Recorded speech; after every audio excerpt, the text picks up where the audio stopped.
তিন দফা দাবিতে সারা দেশে বিদ্যালয়গুলোতে কর্মবিরতি ঘোষণা করেছে সরকারি প্রাথমিক বিদ্যালয়ের শিক্ষকরা। কেন্দ্রীয় শহীদ মিনারে এই ঘোষণা দেন শিক্ষকরা।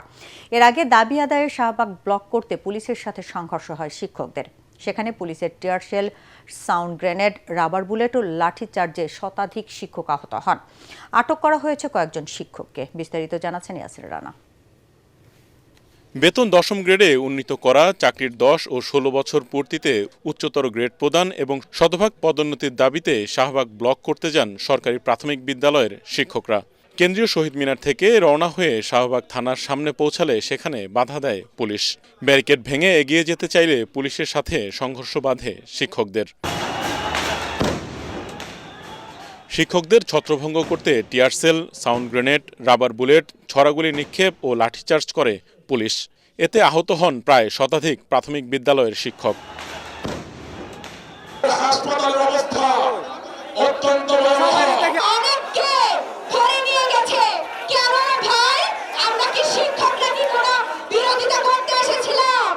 আমরা কোনো ফ্যাসিস্ট না, আমাদের কোনো দল নেই, আমাদের কোনো মত নেই।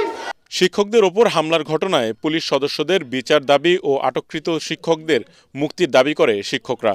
পাশাপাশি 3 দফা দাবি আদায়ে কর্মবিরতির ঘোষণা দেন তারা। 2 শতাধিক শিক্ষক আহত করেছে, কারো চোখ নষ্ট হয়েছে, কারো পাও ভেঙে দিয়েছে, কারো হাত ভেঙে দিয়েছে। যেসব পুলিশেরা এই বর্বরোচিত হামলা চালিয়েছে তার দৃষ্টান্তমূলক শাস্তির দাবিতে আগামীকাল থেকে সকল প্রাথমিক বিদ্যালয়ে অনির্দিষ্টকালের জন্য কর্মবিরতি চলবে। এদিকে শিক্ষকদের উপর হামলার ঘটনার ব্যাখ্যায় ডিএমপির এক বার্তায় বলা হয়, প্রধান উপদেষ্টার বাসভবন যমুনা ও সংলগ্ন এলাকায় সভা সমাবেশ, মিছিল, গণজমায়েত নিষিদ্ধ করা হলেও আন্দোলনকারীরা তা উপেক্ষা করে সামনে অগ্রসর হলে বাধা প্রদান করে পুলিশ। এর আগে সকাল থেকে রাজধানীর কেন্দ্রীয় শহীদ মিনারে অবস্থান করেন শিক্ষকরা।